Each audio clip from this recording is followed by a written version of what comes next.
Well, I'm glad you've made it to my presentation. My name is Michael. I work for Cengage Learning. Those of you who have seen me present before know that I have to always explain what Cengage Learning is. Have you heard of Cengage Learning before? No? Some of you have. Some of you haven't. Cengage Learning is a new name for Thompson Learning. It used to be Thompson Learning. What's Thompson Learning? Doesn't matter. Okay. We are a publisher. Cengage is a strange word, yes? If you look in the dictionary, you won't find this word. It's like Microsoft or AccuCenter. It's not a real word, but it does have meaning. Do you see a word right there? Engage. And C stands for? Guess. Center. You're correct, absolutely. It stands for Center of Engagement. Center of Engagement. Because we know that my technology isn't working. Okay, we know that learning is the center of your world, so we try to make learning the center of our world. And C can also stand for things like committing, connecting, collaborating, creating, and communicating. Things that you try to do in your classroom, and things that we try to do as publishers with you, who are the educators. End of commercial. Okay. Just my last presentation, I showed this quote. Do you recognize that quote? Do you agree or disagree? Too tired to agree or disagree. I would like you right now to look at the people sitting next to you, or behind you, or in front of you. Say hello. Hello? Okay. I always ask this question, do you like that person?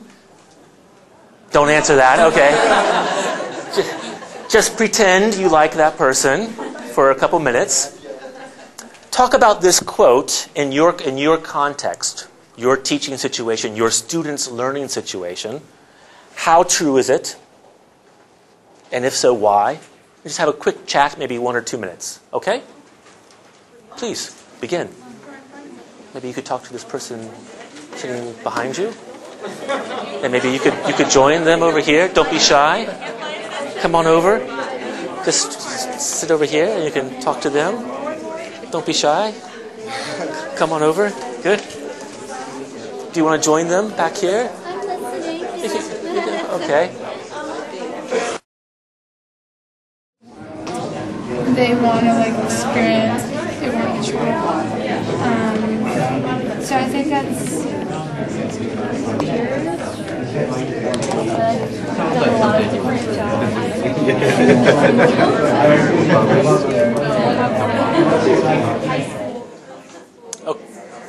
Okay, I've overheard some interesting thoughts. There's no right or wrong answers. Any ideas, any thoughts on this and how it relates to your students or to your teaching situation? Everyone goes quiet, just like Korean students. Okay. Any ideas, any thoughts? Don't be shy. Sir, that's possible. Okay. Not because it was just because there was very few things that they had to study just that and learn just that.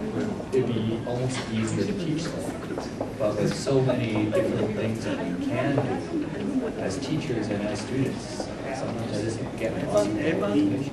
That's often a reflection of programs rather than materials. Because if our programs aren't clear about what we have to teach, we can often get overwhelmed by just, here, go teach this. So I think you have a point, and I often would say it's a reflection of what do we do as teachers, what's our goal in the classroom. And in fact, in my last presentation, I talked about schools in Japan that are looking at standards. What are my goals for my program? How many schools or how many programs have you taught in where there are no goals? Quite a few. It's simply the textbook, here, teach this. So. Yep. Unfortunately, it's probably outside the scope of this presentation, but a very worthy thing, and I would consider looking into that. It'd be a great place to look to do research. Yeah. Okay. All right. Any other ideas? Can I share with you mine? My thought is, I think this goes on very many different levels. Within a classroom, my goal often is to make connections between students, because my students often are not motivated by language learning. But they're often motivated by learning about each other. Okay? I overheard someone talking about connections just within their own culture. students often aren't very aware of their own culture or how to talk about it in English. And I also think on an international scale, if we can introduce students to more than just one culture, I know that many universities, many language programs have a goal: internationalize your students, which is very easier said than actually done, right? So how can we help students make those connections? Here's a picture I showed earlier. This is the first man to walk untethered from a spacecraft. What's happening here? This is a someone who studies frogs.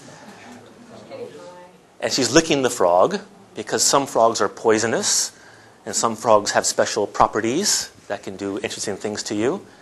Connections, science, language, experience. Okay. What do you think's happening here? Aftershave, perfume, scent. This is a perfume institute in France, and they're training students to how to smell perfume properly. Okay. I wish it was. No, it's no, that's not me. I could look into that job. I actually met somebody who went to a perfume institute in Switzerland, and she said it was the most fascinating job she ever had, to learn about how to sell perfume properly. Anyway, that's not what we're talking about today.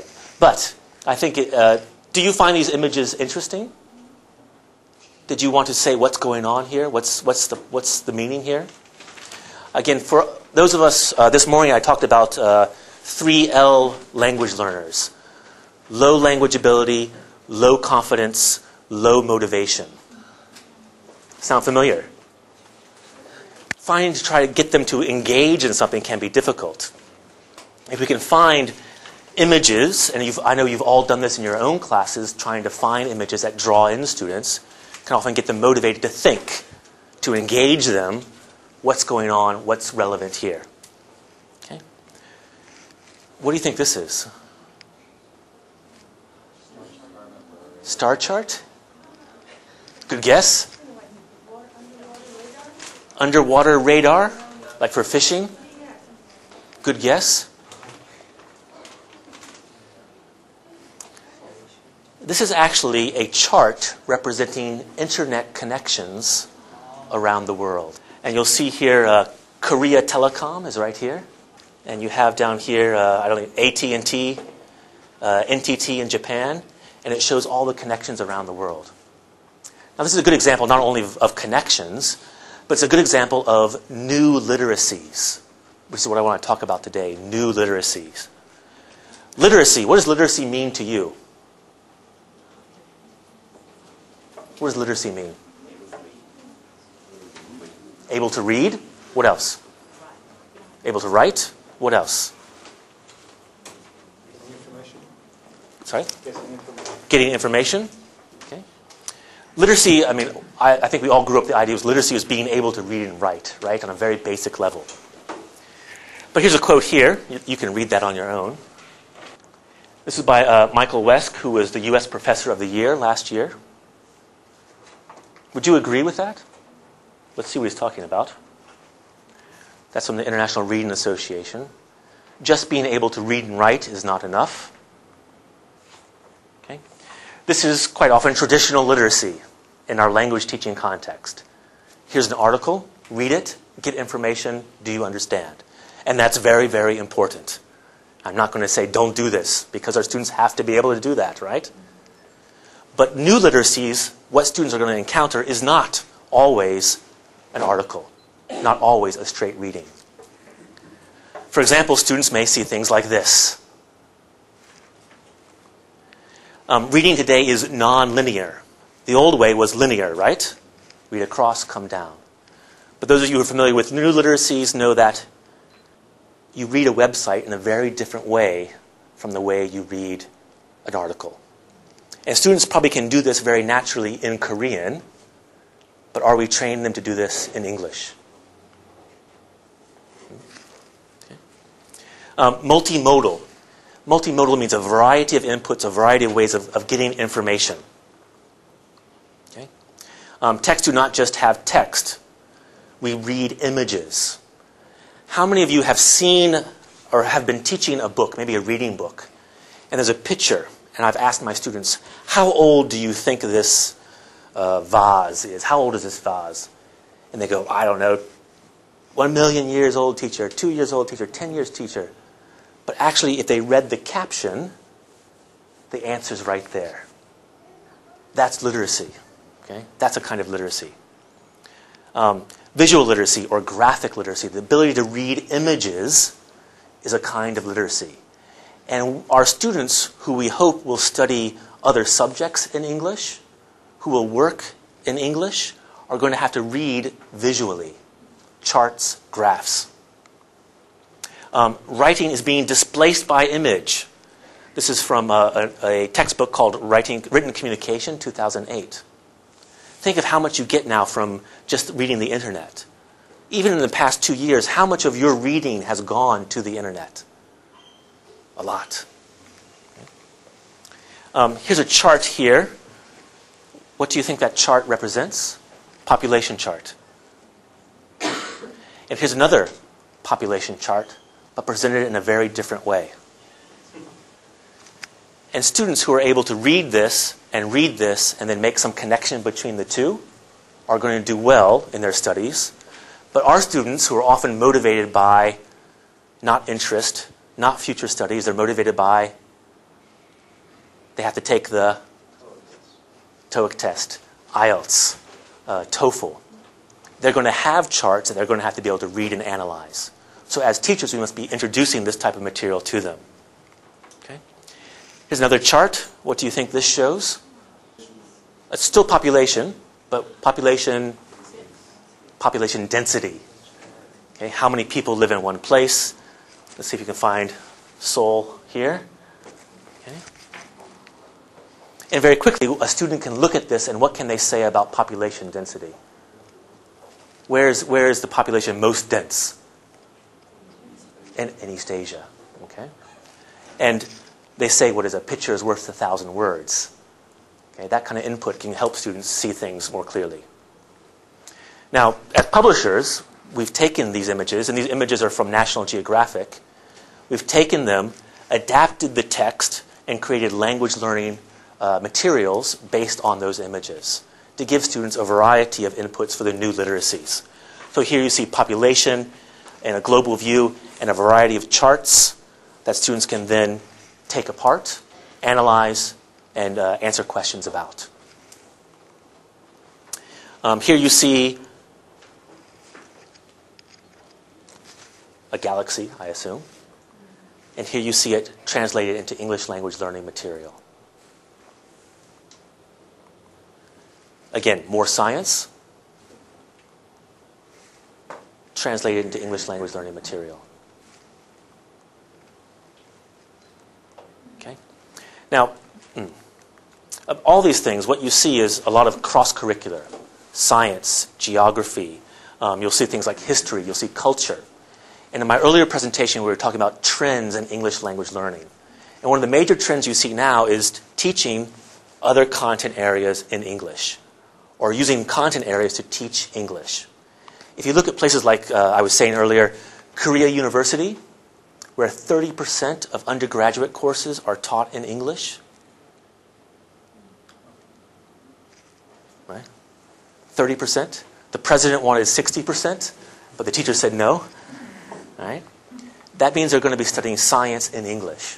So as English language teachers, we have to try to integrate that into our lessons to prepare them for those classes. In places like Japan, where students' numbers are coming down very quickly, one estimate said 40% of universities in Japan will close in 15 years. And, Michael, why is that important to me? In Japan, those university language centers are trying to find a way to make themselves very important. Because if I'm not important, I lose my job. So what they're doing is they're outreaching. They're talking to the science teachers. They're talking to the history teachers and saying, how can I, as a language center, support your classes? And teaching them new literacies is definitely one way to do that. Now, as a language teacher, I'm used to teaching grammar, vocabulary.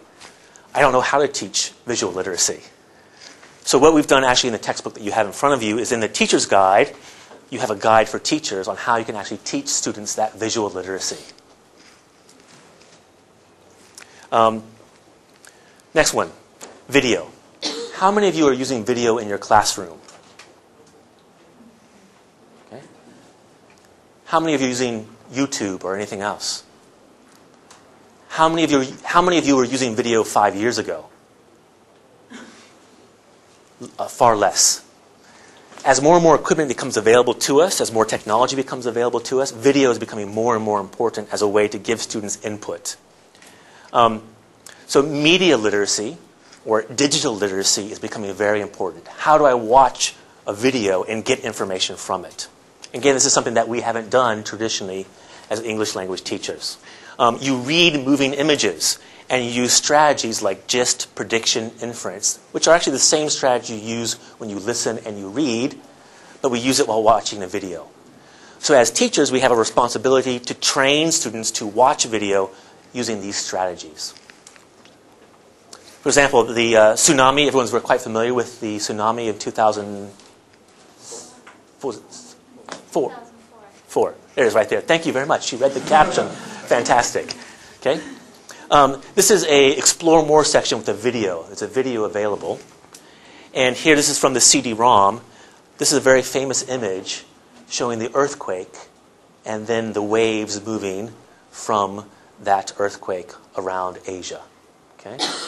Now, that's something that can be very useful for students. It also makes it very real. Okay? Yeah? Well, not that this is what I actually told this of using the video. Fantastic, yeah? Something very, very visual for students to see. Okay? Look at that image. What do you think about that image? Someone said something here. Andrew? I said it looks photoshopped. It looks photoshopped. It doesn't look real. Now, visual or media literacy, another important part is critical thinking. Is this a real photo or not? And that's something we can be teaching our students. Critical literacy. Okay. Sorry? It was real in Sri Lanka. I used to live there.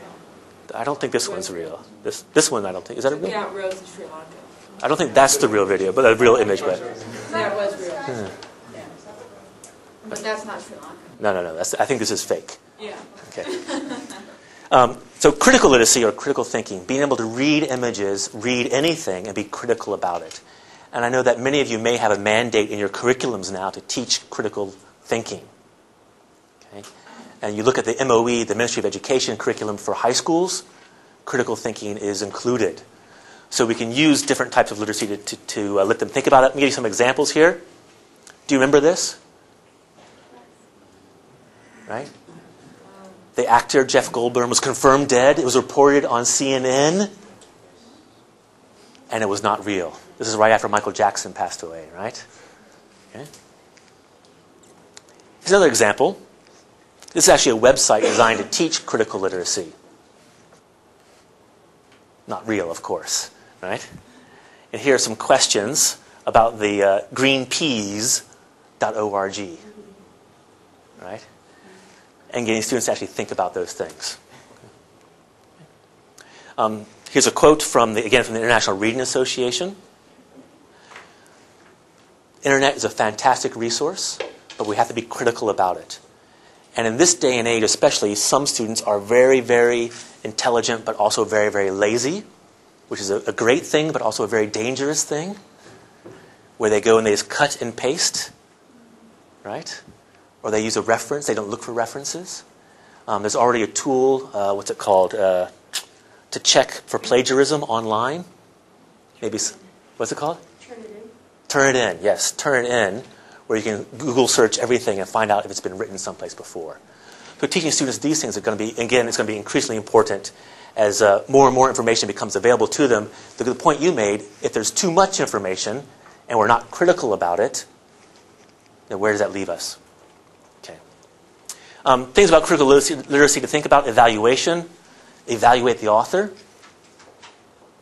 evaluate the information, credible, fact or opinion. Do I agree with the opinion? Here's an example of things that we can get students to talk about, to think about, to be critical. Biotech foods, that's a very hot topic in places like Europe. Do we want genetically engineered food? Reading comprehension, purpose, detail, inference, critical thinking. What's your opinion of biotech foods? Michael, my students have no opinions. That's okay. Which arguments presented in the text do you think were the strongest? Okay. Being able to take apart a text to help them support their opinions or to start to gain one on their own. Okay. And here's an example of how we help students actually pull it out. For and against. Reasons for, reasons against. Any of you who've tried to do a debate class or debate lesson know how difficult that can be. You know, what's your opinion? I don't have an opinion, right? Well, decide which one you want. I don't want to be different from everybody else, so everyone has the same opinion, right? A great technique that I learned from Richard Day, talking about doing debates in class, is that you assign positions. You are for, you are against. You are for, you are against. It's not my opinion. The teacher gave it to me, right? And now I go to the text to take the reasons out, to then do a debate or to write an argumentative essay supporting my position. And then what the great part about that is you assign the position and then you switch. You were for, now you are against. So at some point in the lesson they will be talking about their real opinion, whether they know it or not. Okay. Visual media critical, lastly, cultural literacy. Again, we have that mandate to make our students international, but also our students, if you saw Dave Gradle talk last year, students will not be speaking English with Americans. They will not be speaking English with Australians or British. They'll be speaking English to Chinese, Italians, Germans. And they have to be aware of their own culture, but also other people's culture. Okay? So background knowledge. Michael, my students have no background knowledge. That's okay. As long as we provide them some input, we can help build their background knowledge. I think nothing there. Skip ahead.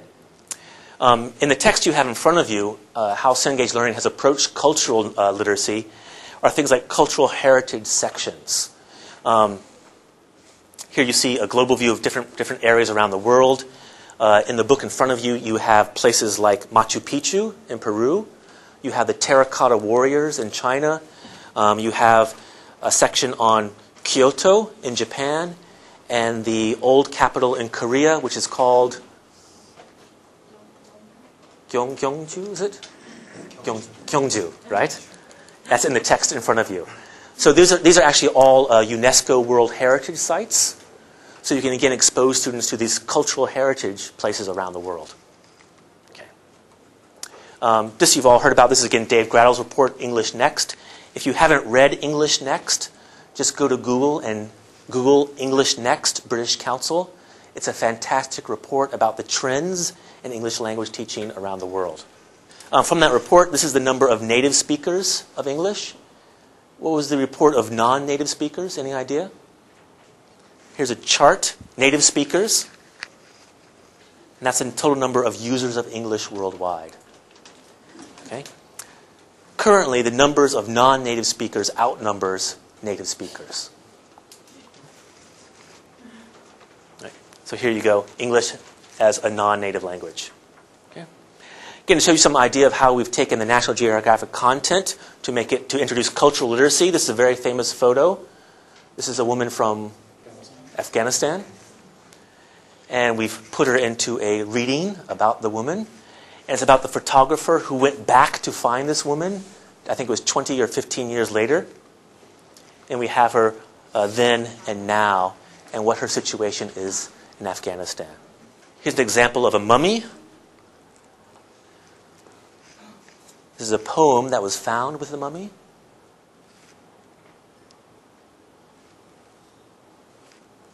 Okay. It was found with this mummy. And this mummy, I think, is in Korea. And here you see a comprehension exercise based on that poem and the story of that mummy. Here are the new literacies: visual, media, critical, and cultural. We've tried to include all of these in the text you have in front of you, which is called Reading Explorer. If you look at the back of your book, you see a CD-ROM, I think. Yes. On this CD-ROM, you have videos, you have audio, and you have exercises for vocabulary and grammar. I would like to show you a video to show you how we've used National Geographic video to teach English. Can I show that to you? Okay. So there are 12 videos, one for each unit in the book. I'm going to show you Monkey College. Before I show you Monkey College, let me ask you, what do you think you're going to see in this video? Monkey is good. What else? A trainer? Anything else? Research on how similar they are to humans. That's a fantastic idea. Maybe research on how similar they are to humans. Anything else? There must be maybe bananas. Fantastic, absolutely. In Vietnam, one teacher said, oh, it's going to be a college with naughty students in it. And that's why it's called Monkey College. Let me show it to you.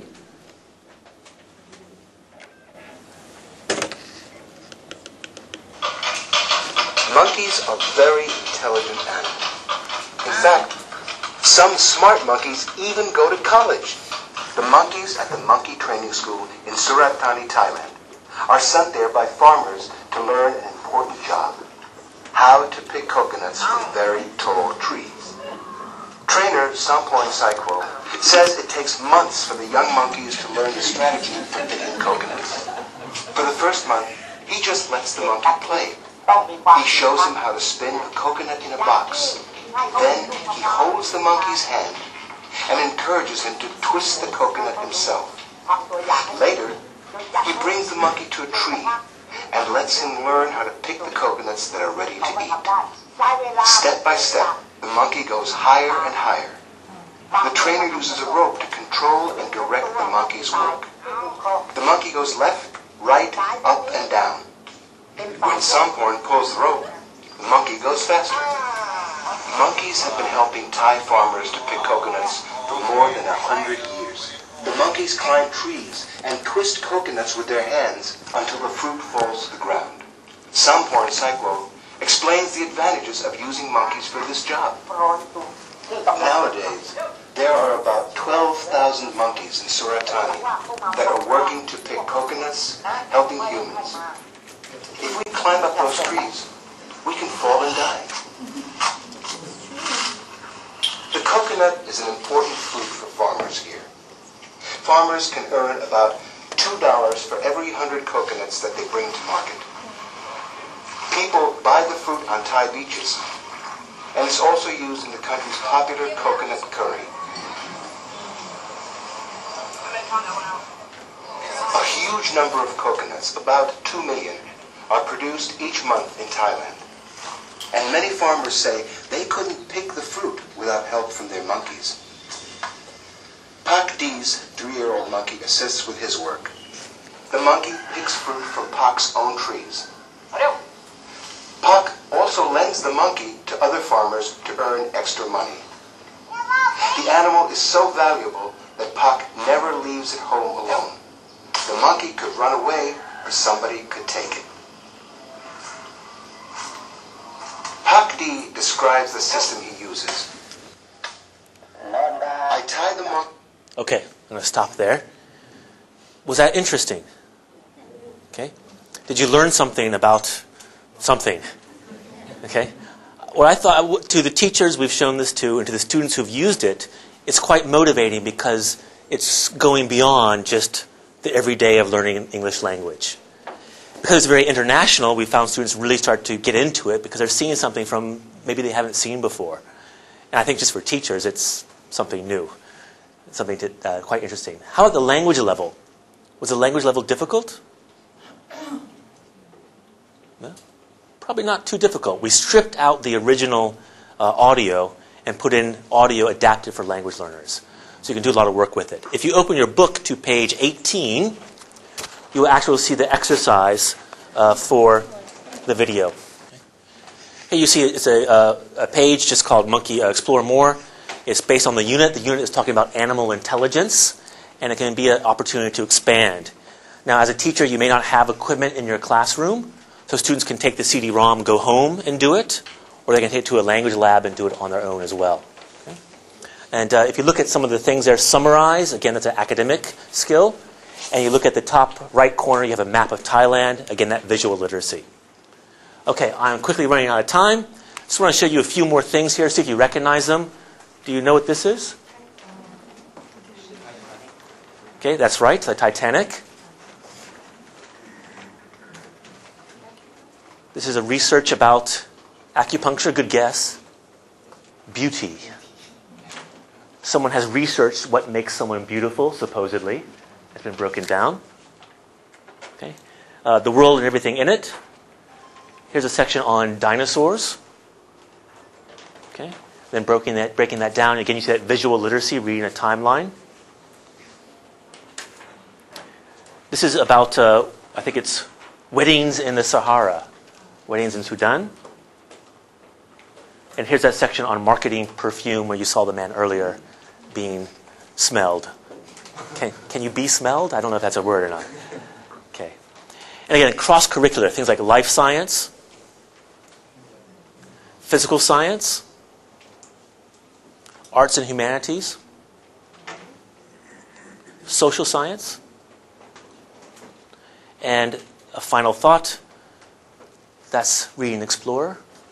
That's how we've tried to integrate National Geographic and try to take reading beyond just language learning, but also to learning about different subject areas.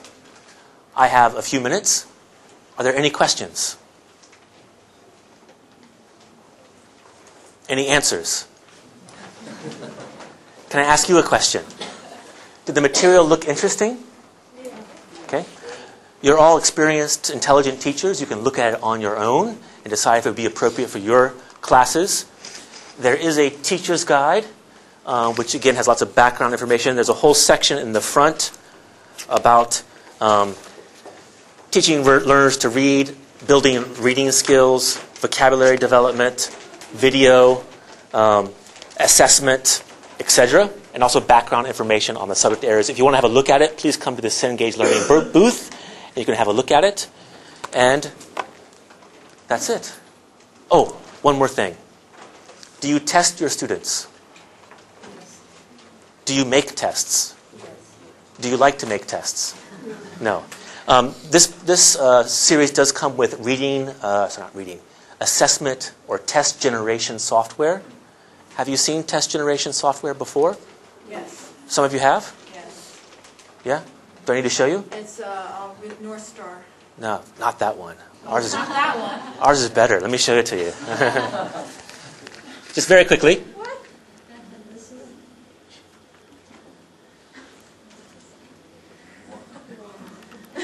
I'm a busy man. This is Exam View, which we use with a lot of our programs from Cengage Learning. It's very similar test generation software. This is a test player. I've hit the wrong one. You can make a test. Yes. Very quickly, as soon as the technology pops up. Technology comes up very quickly. Quickly it pops up. Here. That depends on your internet connection. This is based on a hard drive, so there's no internet connection. It's a CD-ROM. You load it into your computer. You're done. You can pass it around. You make a test. You can choose which text you're teaching. I'll take this one. Use this one. You choose which chapter or unit you're teaching.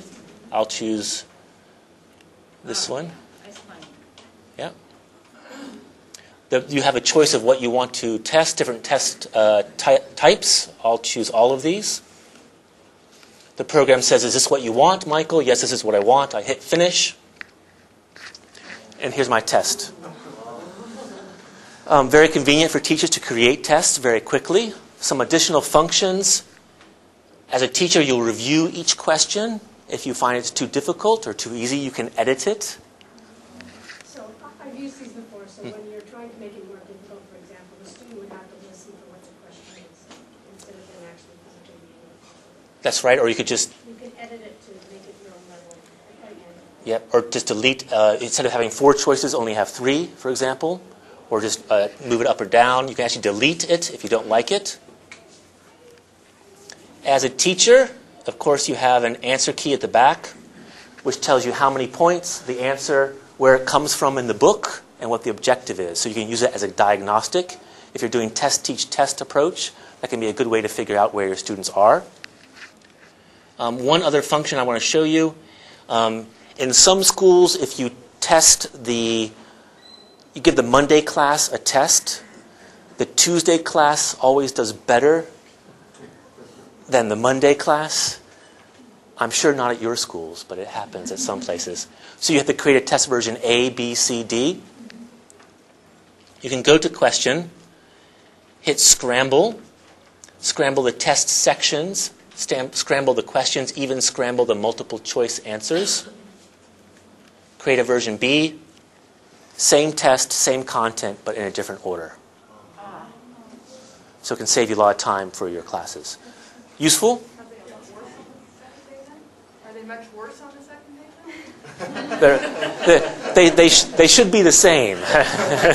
But often they don't study as much as if they're on the second day. But good question. Lots of functions. If you're being asked to do internet-based learning, you can actually put the tests online to do that and do computer-based testing. The advantage of computer-based testing is that you don't have to grade them. You get an automatic score, and you can do a lot of analysis. Are they doing poorly in vocabulary, doing poorly in grammar, etc.? Okay. That's it. That's my presentation. Thank you very much. If you have any questions, please go to the Cengage Learning booth or go to Language World, which is our partner in Korea, where you can buy the books. Thank you very much. Have a good conference.